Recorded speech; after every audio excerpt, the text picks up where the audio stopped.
Hold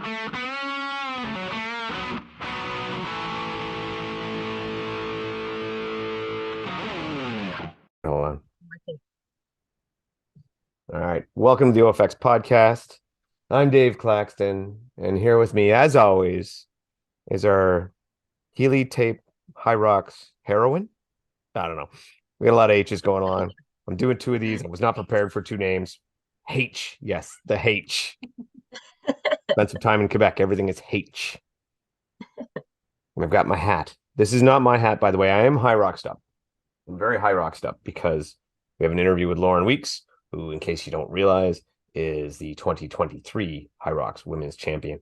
And I think goes without saying, the world champion. I think it goes without saying, the GOAT of hybrid racing right now. Hybrid racing, definitely Hyrox, maybe hybrid, we'll see. But absolutely fantastic. This is now her third world championship. Yeah, she did Elite 12. Yeah, so like racing at a world championship, it's her third. Yes. No, I her believe it's her third win if you count the Elite 12. Ooh. Because they did Elite 12 on the treadmills and she won that. Right. Oh, yes, that was her first one. Yes. Anyway, she's won so many we're losing count. She's won a buttload of races and a lot of championships. And the year of Lauren has been 3 years long. Yeah. And I don't really. And it didn't even stop when she was pregnant. So no, it was probably the most amazing part. Yes, I agree. I don't know. Anyway, Lauren's freaking amazing. So we talked to her later. So anyway, we're not even going to go on a lot here because it's all about Lauren and Hyrox World Championships, which was an epic event. So without further ado, your champ, Lauren Weeks. There you go. That's like a great backdrop. This is the backyard, eh? It is the backyard. Yeah. It's nice out. And I have family coming in, so I'm sure they're going to be all like rambunctious when they walk through the door. So this might like ease it a little bit. where's all the workout gear and everything? To work out with? Yeah. Or like swag to wear? No, to work out with. Work out with. I keep it in the garage and I pull it out and bring it to the deck and then bring it back to the garage. Oh, that sounds like a lot of work. It is. It makes it so that I won't bring a barbell all the way out here. But the rower comes apart, so I'll bring that out. And like sandbag things, so like things that are easy to move. Yeah. I'm lazy in my workouts. If it's not all set up for me, I just forget it. I can't be bothered. Yeah, but sometimes it's just so nice out that like I'm more tempted to do the workout if I like am in an environment that I'm gonna really enjoy. Mm-hmm. Are you like me in the sense like sometimes I'll open the garage door so the neighbors can go, "What the hell is he doing?" Because it's kind of fun for me that way. So yes and no. I will open the garage door, but my fear is that my neighbors will go, what is she doing? Oh, no. That's the fun part. You got to make your neighbors think you're a complete whack job. No, they already do. So we go on like basically daily walks and I have like 2 ruck packs now. So Anthony will come with me.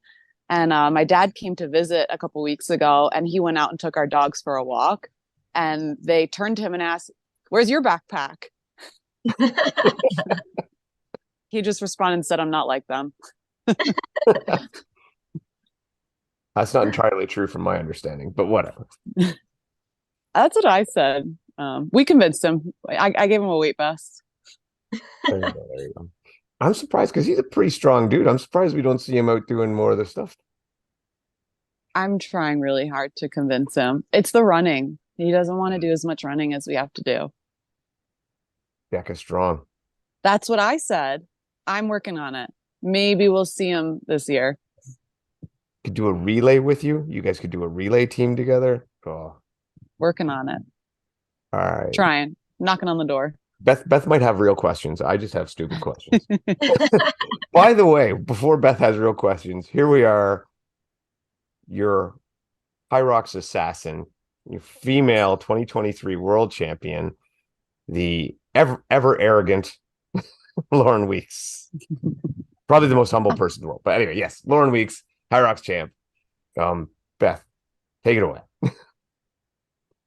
Yeah, well, first of all, Lauren, congrats again on your second World Championship title this Thank weekend. you. Yeah, super exciting to watch your race. Um, I just want you to take us through your race first of all. There was a lot of prediction contests and everything coming into this race, and I think Meg coming in as the favorite, having just set the world record a couple weeks before, and then a lot of the standings were putting you as second. So how did you feel then coming into this race, knowing that she was kind of the favorite to win, and then you were kind of coming in at that second place spot? Well, I mean, I would have also agreed with like if I were to make a prediction, like I would have also made like the same prediction probably along that mainstream line. But at the same time, like the predictions have never like really affected like my mindset going into it. I always know I'm going to go in and work as hard as I can. And it doesn't really matter what the predictions are. So, but if I were a betting person, I also would have gone with that mainstream line. So Do you look at the prediction contests and stuff like that? Like I know when I was in university, they used to do this too, and my coach never let us read any of the prediction stuff beforehand. So do you get into all of that, or you just kind of shut out a lot of the social media leading up to big races? I don't shut out the social media. I think it's pretty hard to like you would have to completely like turn your social media off to not see anything. And I like a lot of the podcasts. So if I were to try to like avoid hearing the predictions, then I would have to like not listen to any of them as well because there's a lot more substance in these podcast episodes beyond the predictions. Like that will be a part of one, and then so if I want to hear it, like if I want to hear the whole episode, then I'm going to have to hear at least that part of it. So, and it doesn't, I find it very entertaining to listen to personally. So I do listen. was it like a chalkboard material for you? Do you ever get like that? Okay, well, prove them wrong kind of thing. Because I know some athletes take it differently, right? Some just take it as it is what it is, and others take it as, well, time to show you how wrong you are. No, because like, I like again, I would also agree with that. Like I don't I think like if you put to paper like numbers, I was not a favorite to go in. And I would 100% agree with that. So I wouldn't take that as chalkboard material. I just it didn't matter what was said, to be honest. And my favorite ones are to listen when people are like kind of battling back and forth when they're kind of egging each other on. So Race Brain's a pretty good one for that. They really are.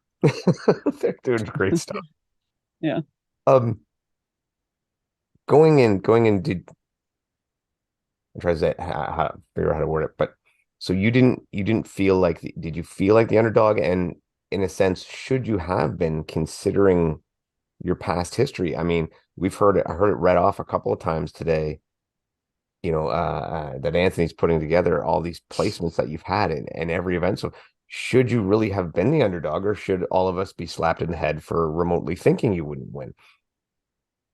No, I think that's fair to assume that I'd be the underdog going in. I mean, but Megan broke the world record not by like a minute or 2 minutes. She like smashed the world record. Like so that like that's a lot of credentials going into a race that I think is fair to say like she should be winning the race.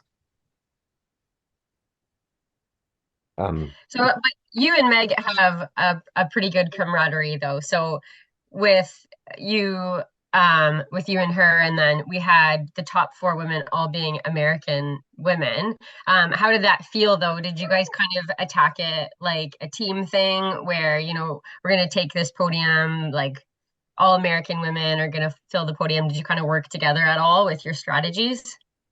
I wouldn't say we definitely didn't like work together in terms of strategies, but that was 100% a goal behind the scenes. Like we have our own like offline chats, and there's like one group chat with like all the athletes from US, and then there's like a separate one of like just the girls from the US. And it is a lot of camaraderie. Like it's all positive. It's oh, did you lose me? No, No. no, we still got it. Okay. It's pretty cool to kind of see that. You look at like the mixed gender one, there is like a little bit more poking poking heads in that one, but not in our all-female chat. But no like team race strategy at all. But yes, goals of trying to take those podium spots. So that whole USA kind of Europe rivalry was, albeit friendly in nature, still a very real rivalry.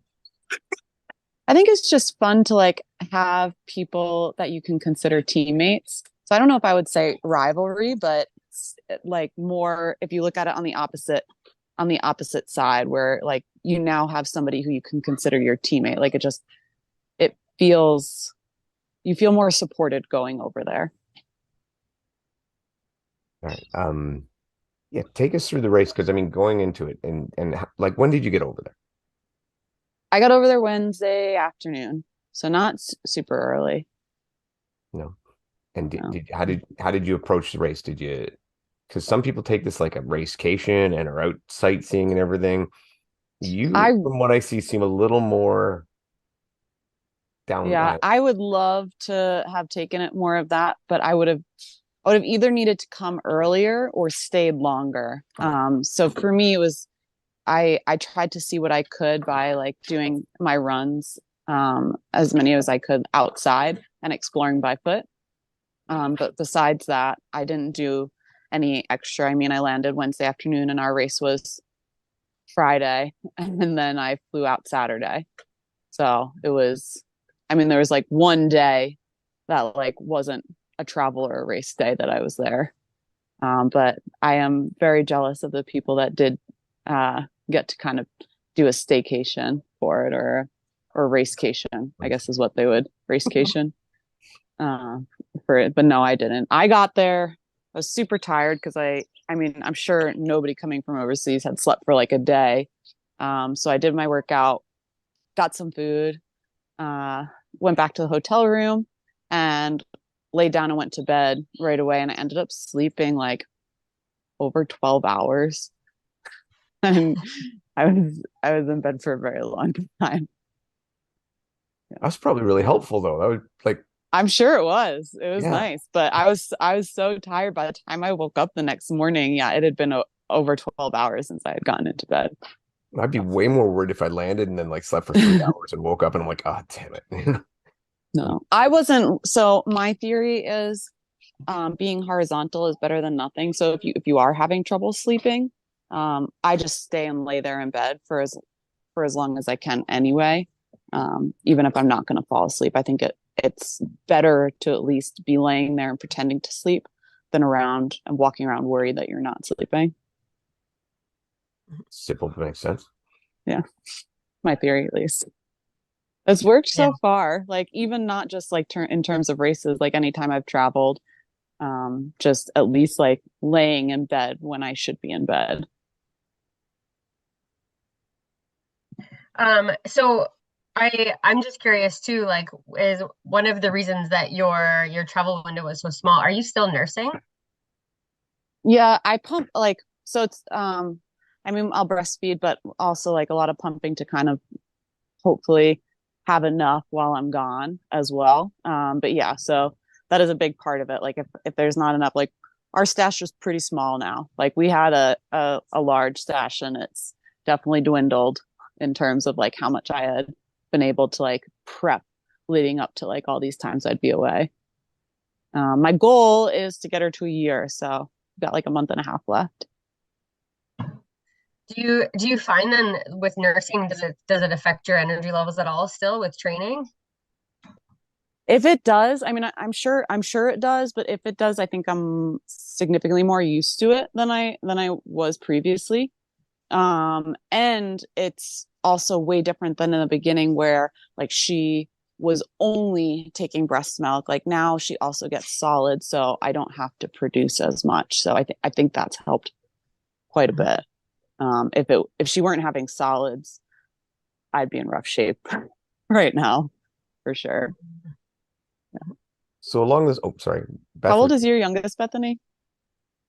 She's 9. Yeah, she'll be 10 this summer, so I'm quite a ways away from That's that okay. stage. Yeah. Uh-oh. You're still there. You're still there. Your picture froze a bit, but we can still hear you. Am I frozen or are you frozen?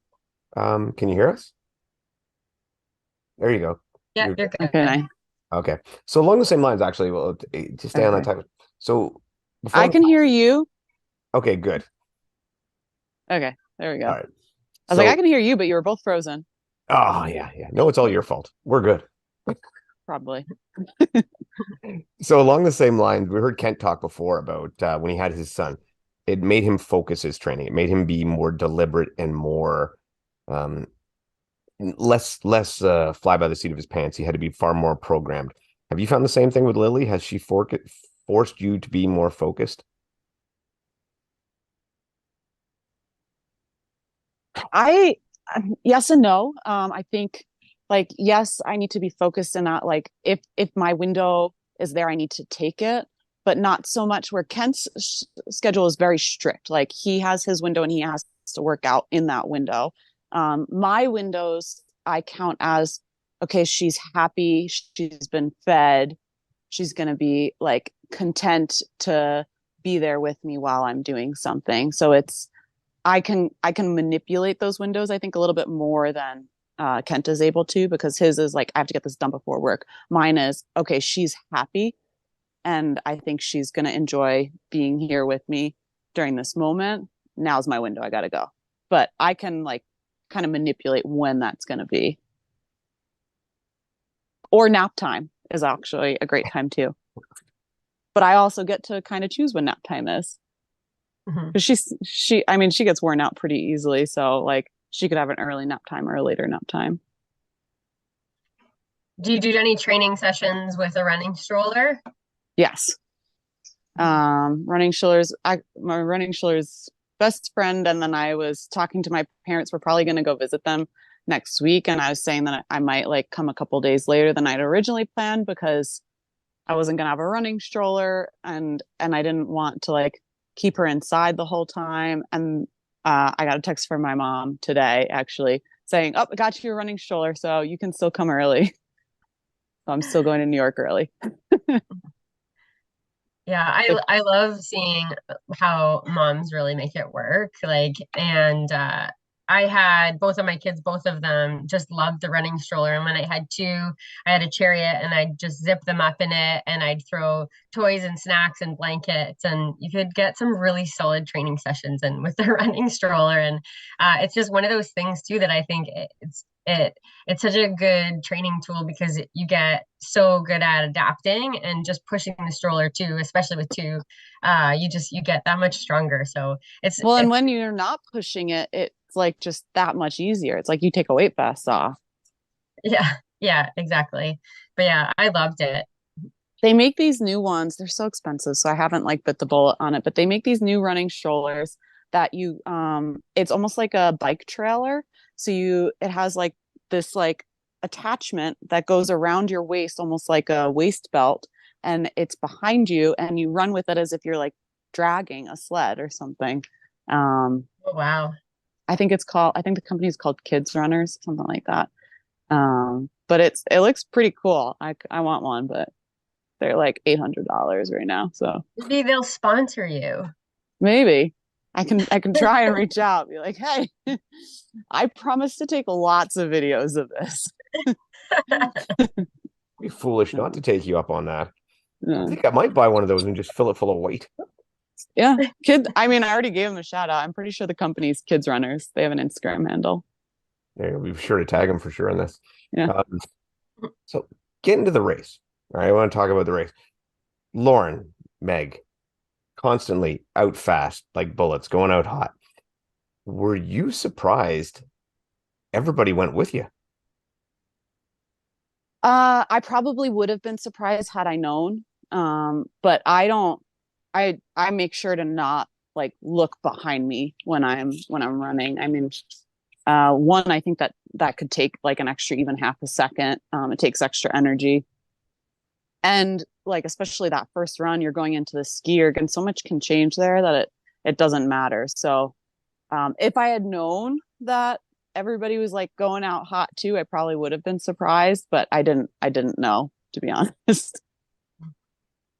would you have felt that that played into your hands? I mean, because generally everybody's got their strategy, right? And a lot of people will say your strategy is a little bit different and a little bit strange, and most people can't hang with that. So to me, when I saw people going out with you and Meg, I thought, oh, that is going to be to their detriment. I wouldn't recommend to most people going out hot. It I enjoy doing that. I feel good and I feel comfortable doing that, but I don't even know if I could go faster if I didn't do it because I have never tried. I do know that it would probably be better for the majority of people to not do that if they want to enjoy the rest of their race. Well, I can see why you wouldn't try it. It's been working pretty well with what you're doing. If it ain't broke, don't fix. Or yeah, if it ain't broke, don't fix it. So we might as well run through. So you went it hot. You get to the skier, and how are you feeling at this point? And again, at that point, did you realize that people were coming fast?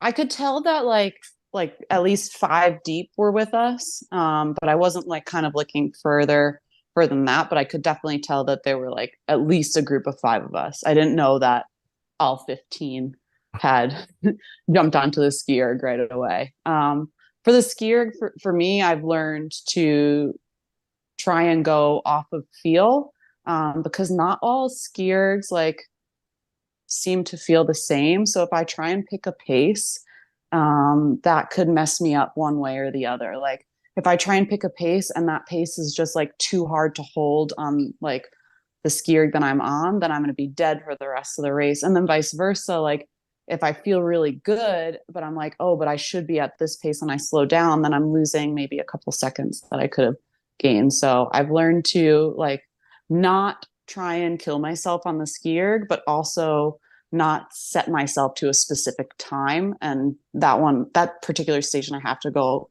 purely off of feel. Now, are you aware of the people that are around you at the time? Because when I race, I'm one of those guys who I keep an eye on everybody and I try to know where and who everybody is and a lot of that. And I kind of what I'm getting like at like this. I mean, obviously you knew Meg was around you and was going to be there. Having Belle McFarlane there with you guys, was that a surprise for you? And were you aware of that? It actually wasn't a surprise because I did watch their Anaheim race. And I saw that she went out with Megan. So I actually assumed that she would be running with us. I think I would have been more surprised if she were not with us after watching her race in Anaheim.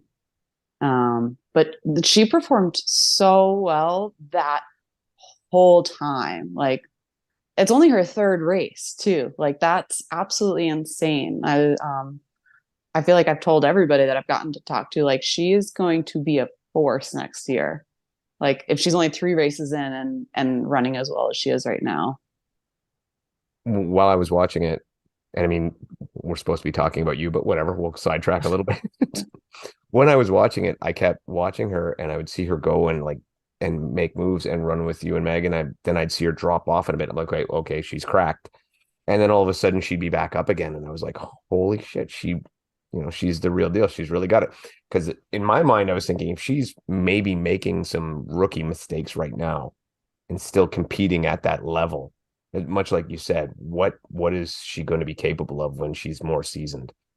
And just able to do more races. Like I'm still learning with every race I do of like just different things that like, oh, it felt good to do whatever it was this way. Like I should try that in the next race and see if like that's a theme or it was just like a one-time thing that happened to feel good that one day. So go ahead, Beth. Yeah, I was just gonna say in your race with Meg, it looked to me like the farmer's carry was where you really made a commanding move. And this was where I think people also expected that Meg could catch you or pass you, just having faster farmer's carry time. So was that part of your race strategy then to really put the hammer down at that station? My race strategy for the farmer carry in particular was to try and not lose too much ground. I didn't expect to gain any ground there. I was just going to try and like manage how much time I lost on that station. But I don't know. Like my farmer carry felt so much better than it had ever felt like in any previous race. I think it was by far, at least on a grid style, my fastest farmer carry, but I don't even, you'd have to ask Anthony. My guess is like 30 seconds. I don't know. Yeah, you were moving on it. Do you train like, because it's my understanding, and maybe it's just a perception, but you seem to do the least specified Hyrox training, much more of a general fitness and what you enjoy to do. So for that, farmer's carry obviously probably was a weakness, or if you could call it, of yours going in. Did you train at all for it to prep for it, or just maintain the status quo? It's probably a fair assessment that like I'm less specific than a lot of the people that I race with. I'm not like never specific. Like I still do the movements on a weekly basis, just maybe I also do other things as well. I want to make sure that I'm well-rounded. I don't want to like have limitations in other areas. I want to be able to like move from different competitions to different competitions smoothly, or as smoothly as possible. And I feel like I farmer carried maybe a little bit more than what I would normally do, but like not, it wasn't like I was farmer carrying every day. I also don't think that would be helpful anyway. I'd have no forearms left. But I would say maybe I added like an extra session, not like whole session dedicated to it, but like I would add it onto an extra session a week. Yeah, I don't think I spent honestly as much time as I really should have. I feel like I should have spent more time on the farmer carry.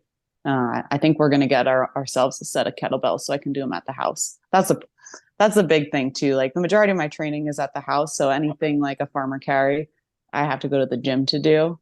So I'll be a lot more likely to do it if we have our own set of equipment. So maybe it'll get better. It's not good news for everybody else. You went into the wall balls. You had probably, I think we counted out maybe like I think it might have been 20 rep lead, something along that lines. Maybe could be wrong, but you had a decent lead. At any point, did you feel safe? Because I mean, Meg is notorious for very fast wall balls, going unbroken every time. And I know you've gone unbroken as well, but did you feel safe at all at any point? No, no. So for the lunges are right before that, and for that station, I was trying to extend my stride further than I normally do, because that's also a station that I think I need to start trying to make up time in. So I thought a bigger stride would allow me to not lose as much time, and I do think that helped in the lunge station. But then when it got to the wall balls, my legs weren't prepared for that, and they felt so much more fatigued than they've ever felt going into the wall balls. So no, I did not feel comfortable with however many rep cushion I had. It was not enough because my legs were very tired. And you crossed the line in the Meg shortly after, and you guys had like a moment on the ground there. And I mean, I have no idea what you said, but it almost looked like you were apologizing for something. Yeah, because I saw her sled pole rope came off. Like that, this is a Oh, championship race. Like that sucks. Like obviously there's nothing either of us can do about it, but like it's still like that, like nobody wants that to happen. You don't want that to happen to you. You don't want that to happen to your competitors. Like it's just, you don't want an equipment malfunction in the middle of a championship race. So yeah. So then what happened? Did the volunteers and the judges put it back on? Yeah, We they put didn't it see back. this really in the live stream. Yeah, so I don't know who put it back on, but somebody put it back on for her. But that's still like, just wait for them to put it back on. Yeah. that's not only time lost in the waiting, but also it interrupts your rhythm and Yeah. screws with your head a bit and gets you off. Yeah, that's big. Yeah, I had no idea that happened. I didn't see it come across on the live stream either. Yeah. Did you actually watch the live stream? No, not yet. I do want to watch it, but I haven't seen it yet. I will say you really should. It is probably the best Hyrox live stream that they've done yet. I think I heard it was on Red Bull TV. What I'm not, what the question hasn't been answered is if that's like a website or not. it was on Twitch. So if you go to hyrox.com, that's where I found it. Okay. Yeah, I don't know if it's still up, but yeah, that's what it is. So it was available on a replay on Twitch, and that's where I got the link from too. But maybe we'll try to find it and send it to you, whatever. But okay. But it was really good. I can go to hyrox.com. I just wasn't sure if I was supposed to go to like a Red Bull website to find But it. anyway, hats off to Hyrox. It was a really good job. It was really well done. I mean, I can nitpick at anything, but I won't because I think they did a great job, and I truly enjoyed watching it. It was well done across the board, and they did a great job showing you guys action. So some of the things I actually wanted to ask you about with the course, 4.5 laps. Yeah. Completely different, not something that, Yeah. and I had heard a rumor beforehand that was going to be the case. First, I was on another podcast and we made a joke about it being like that, and then that ended up actually being true. And so how did you feel about it, and how did it affect the race? I think that more than anything was what like gave me nerves, was just the fact that it's a 4.5 lap course. Especially because like in our briefing early in the morning, we asked like, okay, so is there going to be a monitor that tells us, you know, how there's normally a monitor every race, like what lap you're on and whether you're supposed to go to a station? And they said no. And I was like, oh crap. So we asked for one, and they were they were so accommodating with so many things. Like the team is great. They're like, we'll get you guys one. Like if you guys need it. And we're like, yeah, we need it. We'll get you guys one. And then they even showed on their little map, like, look, this is where we're going to put it. They put like a little box. And then questions came up about, well, what about a beverage station? Like where can we get something to drink? And they're like, okay, so next to the screen, we're going to put a table, and on the table, we'll have water for you. You can grab it as you run by on the run course. And then somebody else asked, well, what if we want our own beverages? Like, okay, so we'll put a second table next to that table, and on that table, you can put your beverages. And then it didn't end there. Toby, who I adore so much, and if you've watched our Elite 12 from a couple of years back, Toby you could see that he eats. He's like, well, what about our food? What about food? So poor Mintra is like, okay, so we'll have a whole food and beverage station. Like so accommodating and over the top, like everything we asked, she's like, we'll make it happen for you. So they're awesome. So was it like in professional marathons where you have a table and every athlete has to like identify their own bottles with like flags and colored tape and stuff, so you could make sure that you get your own stuff? See, that sounds so organized. That would have been smart. I think we just didn't also realize that we needed to go drop that off before our walkout announcement, because we already had a chip timer on. So most of us did the walkout announcement with the water bottle in our hand, and then we couldn't bring it over to the food and beverage station because it was across the tip timing mark. So I think everybody that had water ended up just like placing it along the side of like the race course. It's so funny because I saw everybody run out with a water bottle, and I said, I was like, I've never seen them. Why is everybody carrying a water bottle? Like it was just they told us we were going to have a food and beverage station. It's partially catered. Yeah. That is why. And then we realized we couldn't get to the station, so they ended up just like on the side of the run course. Oh man. Yeah. I think that if I was racing Toby and they had that food and beverage table, I would just steal all of his stuff. Oh no, what you should do is like lay out a bunch of like carrot cake or like whatever his favorite foods are on the side. How to beat Make Tobias. sure he needs to stop every round. Yeah. Oh, he was great. He had a great day too. It was awesome to see him. Oh, I was so happy for him. And then he is awesome. He's just so nice. I was really happy for him. Genuinely seems like one of the great characters in the game, and like a genuine person. And this is where I gloat now. What did you think about the lines for the burpee broad jump judging? Because that was my idea. Brilliant. That was my idea. Brilliant. Thank you. Thank you. Thank you. Yeah. I loved it. So like they're going to be harsh on us on the burpee broad jump standard. And you know, that like, that's just what it is. And I like that it's so easy for them and for us to see like whether or not we're holding the standards. So like they had a line every 1 meter, I'm pretty sure. So it wasn't every 1 foot, but every 1 meters, but you can tell. So when we would like come up out of our burpee and then we jump forwards and place our hands again, like they knew exactly where our hands needed to be put down when we went. So I liked that a lot because like there's just no question. People can't also, I don't know, I don't watch any of the streams, but people can't be like, oh well they did this and their hands were too far. Like it's very obvious, like this is where your feet landed, this is where your hands are, like you're either good or you're not good. Yeah. Yeah, and it stopped people complaining. I heard someone refer to this as the hunter tap, where it's like brings his hands down by his feet and then moves them forward as he jumps back. So there was none of that. The point is you could see that, like you said. So I thought, Yeah.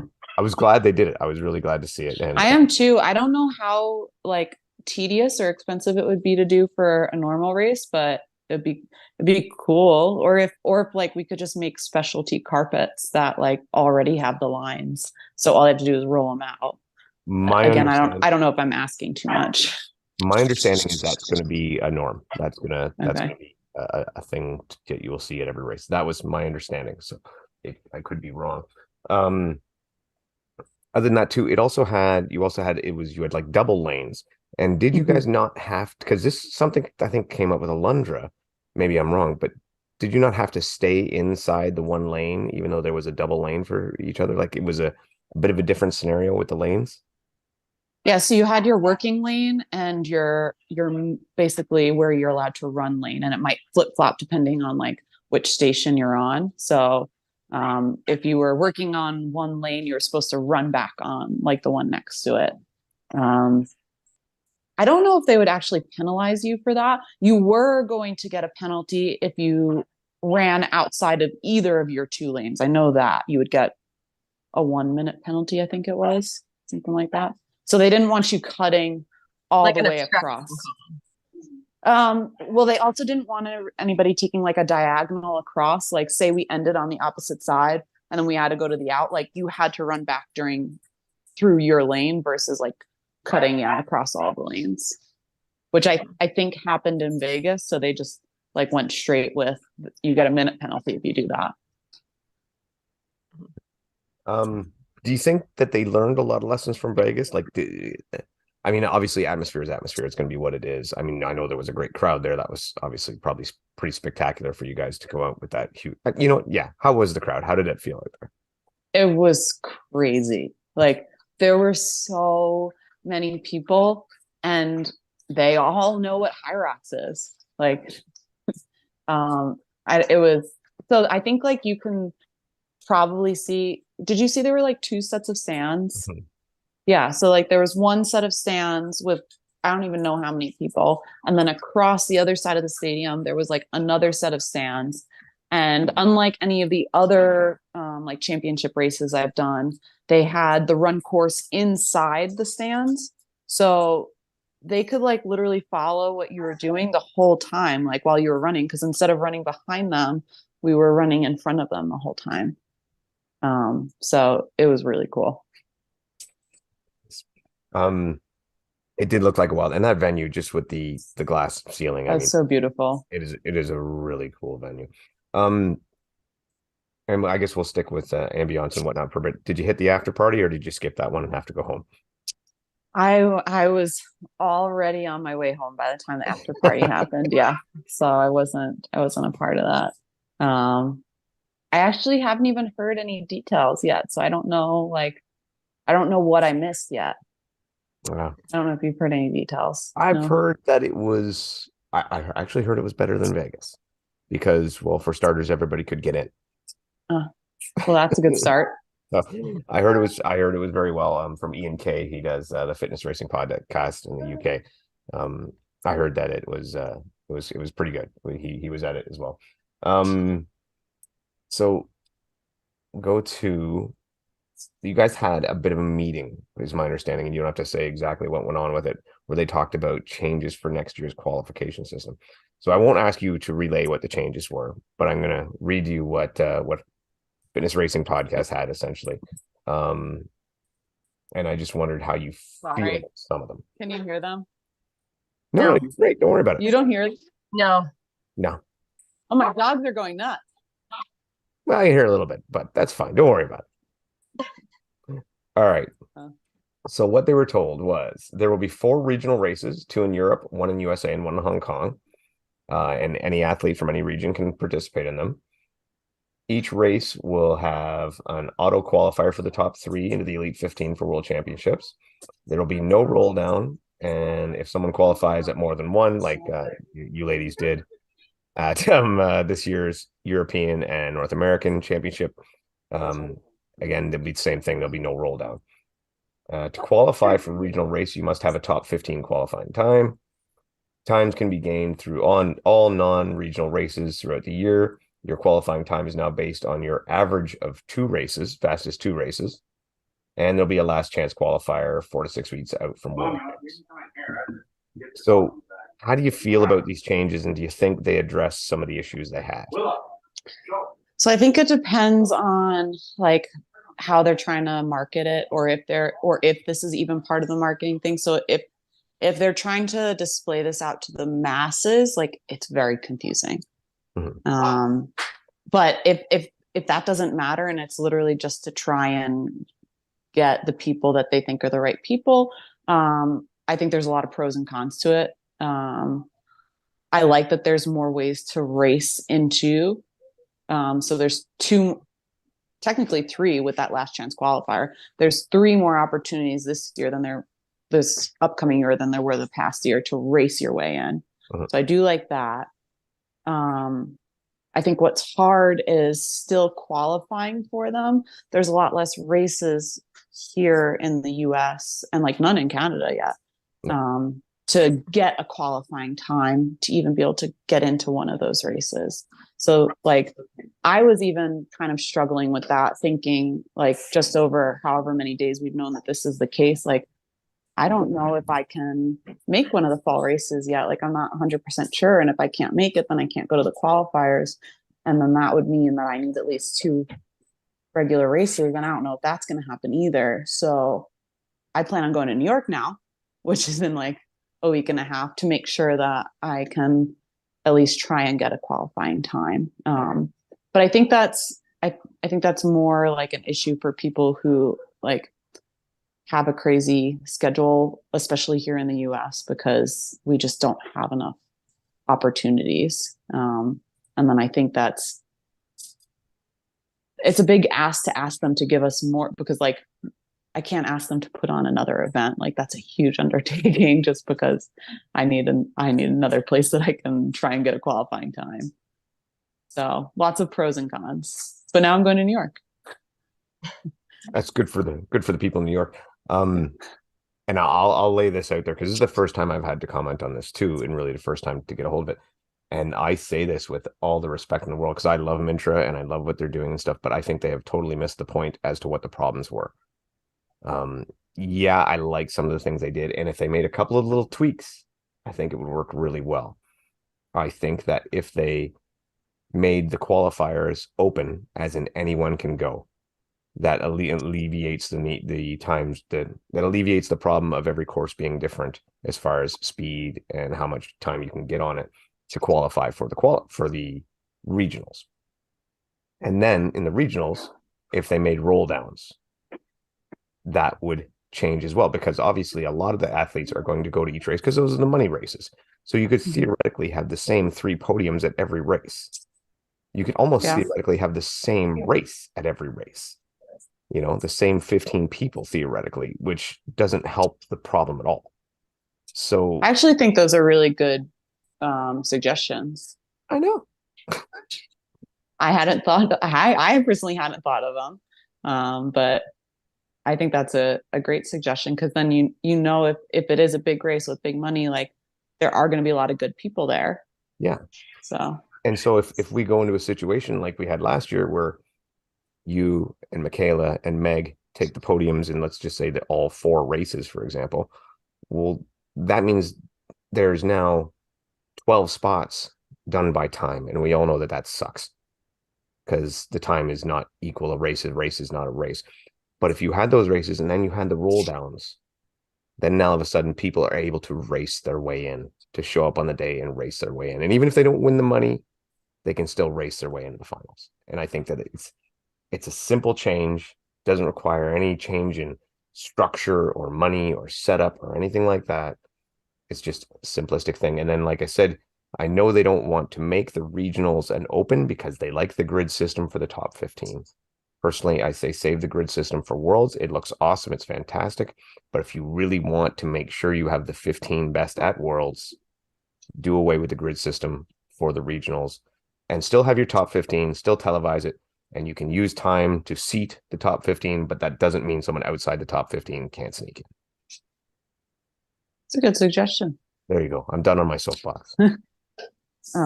I do like the idea of racing our way in. I think that's because sometimes we could even all go to a course, and because like it might be just racing strategy, nobody hits like a great time, but you're still kind of like picking somebody that like pulled off a good race strategy. Isn't that what every athlete wants? So every racer wants in every type of race. I just want a chance to race my way in. Yeah. Anyway. And definitely not all of us got that chance this year. I was one of a lucky few. Yeah. And I mean, would the lineups be any different? I don't know. Maybe not. But it doesn't matter. What it does is it takes away the whole arguing over what sleds are faster and slower and what course layout's better and 3 laps versus 4.5 laps versus 2 laps versus key-shaped tracks, ovals, squares, rectangles, whatever else, figure eights. I don't know, whatever they want to do. It takes all that away because all that matters is what happens on those race days. Or New York last year, it was going to be outside. That was the dumbest thing I ever saw. I'm so curious how it would have ended up. I guess I haven't heard whether or not it's outside for this one, but I don't know. I don't think it is. Okay. I think they enjoyed their little thing with that in Miami on the beach and really, really slow times and stuff like that. I had a lot of FOMO watching that. I don't care how slow the times were. That looked like a lot of fun. And that's what that race should be. That race should be a spectacle and a lot of fun. And if you had more races in the States, I wouldn't have cared that one was a blow off and a great time and a spectacle, and in conjunction with a fitness festival would have been awesome. But when we are so limited for races for the top athletes to qualify in North America, to throw one away on that is while fun, a bit of a shame. Fair. So anyway, overall, we need to get one in Canada in the snow. Oh Jesus. Snowshoe. I don't think that one's as much fun. I would much rather run in the sand than the snow. Personally. You'd sort out the toughness, wouldn't you? Yeah. That's for minus sure. 30 with the wind chill. What if that was a race your way in one? Like, well, then we'd get like Austin Azar in there. Yeah. Right. Austin's got a real hope there. He'd still be shirtless. Yeah. Was there any chatter about a race in Canada this year? Actually, Matt had a podcast with E-Rock, and E-Rock mentioned both Toronto and Vancouver as possible venues for 2024. So fingers crossed. I mean, Toronto was on the list that we've talked about many times, was on the list a long time ago, and then it got canceled and moved to New York for COVID reasons, whatever reasons. That was right around that time, right? So who knows? So maybe we're back on the radar, hopefully, and we'll see. Because I think a Toronto race would go over massive because you'd still get everybody from the northeast. Is that the closest city to you guys? Oh yeah. I'm like an hour from Toronto. Okay. So yeah, you would you'd get all the people from upstate New York, and New York just cruise up. Like it's Toronto from New York. You're talking what the actual city of New York. You're what about 8 hours? 7 hours? Yeah. Oh, yeah. Drivable. Yeah, drivable. Yeah. And yeah. So like Chicago's 8, Boston's like 8 or 9. and you're right by a major airport, so it's definitely a doable location. Anyway, and a great city. So hopefully they consider it and get it together. So yeah. Other than that, overall experience, what did you think this year? It was just a big experience. Like, I don't know how to kind of put it any other way than that. Like, our race was the day of, like, when they were doing the Walking of the Nations. So it was just like, Vegas was like, had a huge presence last year, but like multiply that by like 5. Like, it was just massive. So I felt very fortunate to be there. Nice. And I guess one more question is, so what's next? Is it now on to prep for DECA? Are you, obviously you say you're doing Hyrox, and I'm going to do a ruck event this weekend. And it's not necessarily a competition. It's more like, make it through and like try and get all your team buddies to make it through as well. And then New York the weekend after that. I actually don't think I'm going to do any more DECAs this year, just because the rest of them are on the East Coast. And I'm hoping that my time is good enough to qualify for their like final event that'll be in, I think, Texas, right? Dallas, maybe. Yeah, Yeah. with it being So top 20 now, I couldn't see it not being.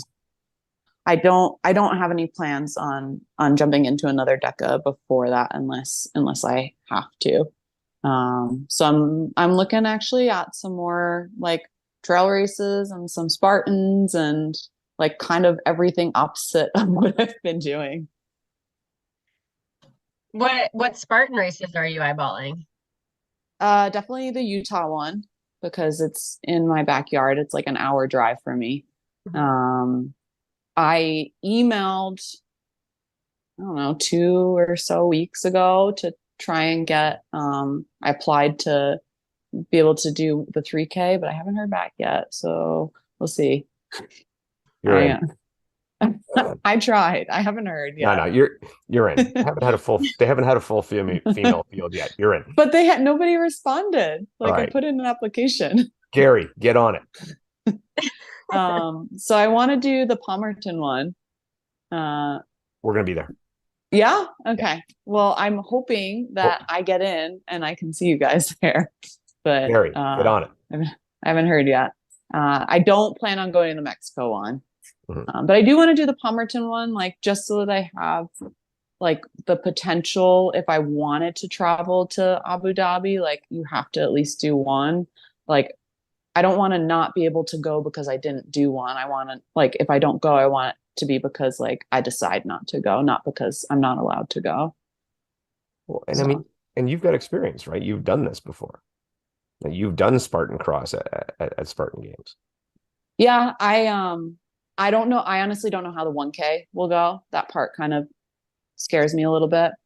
But the 3K, I'm excited about, if I can like make it into that last heat.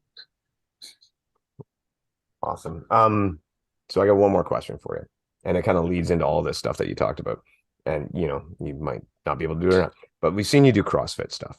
We've seen you do Spartan and OCR stuff, and we've seen you do hybrid stuff. What is the perfect race for Lauren? Like, if you probably something like what you guys are already doing. You're good. I don't even think you're ambassadors for it, but you're good ambassadors for that RX1 one, because I've actually gone onto their website to like see what it would take for me to kind of get there and participate in it. And right now I feel like it's just a little bit too much travel for it, considering I don't know much about the event itself, and it's all in French. So I don't. This is the biggest problem right now. We are really struggling with that. We've been trying for a long time. I'm trying to figure out the website and like what I might be getting myself into, and like what the rules are, and but it's all in French. So I've registered wrong twice, and this last race I actually carried the men's weights instead of the women's because of the language barrier. Yeah, but that sounds like close to, I think, what I would enjoy the most is like that style of race. They need to expand a little bit further, and please put some English words in there for me. So for an example, this weekend's race that we were at, you started with a 1.5K essentially trail run up and down. How much elevation do you think it was, Beth? Oh, I don't know. Like the climb took maybe 6 or 7 minutes. Like it Yeah, wasn't yeah. super long, but yeah. So like a 1.5K run into 10 deadlifts, and then varies because of the class. I would think for the class you were probably going, Lauren, was 10 deadlifts at 200 pounds, 210 pounds on a hex bar, off to a sled drag up a hill and back down it. That sounds brutal. Dragging a It sled uphill was brutal. Like we were that's crawling. not easy. You weren't Yeah, Yeah. a part I of had to this? crawl like hands and feet. Yeah. Like the deadlift, okay. The sled dragging uphill is not easy. No, no. Mhm. So there was a crawl there. Then you were off to another climb up the ski hill, where for how long do you figure the first carry was with the plate overhead was maybe So how was it from ski pole to pole? they went with like yeah, ski poles like between the uprights. So there was an overhead plate carry 1 pole, and then there was a farmer's carry 2 poles, and then a med ball carry 3 poles. The med ball carry was brutal.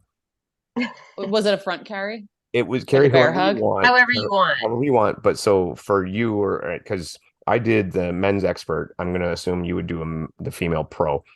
Um, it was 80 pound slam ball, and That's yeah, that's a heavy ball. it was a heavy ball, and it was up the ski hill and then back down for a good distance, and it was like it was scalding hot, like it was brutal hot. So it was pretty good. Then you ran down the hill after that to a triplet of Were you allowed to put your ball down and let it roll yes. down the hill?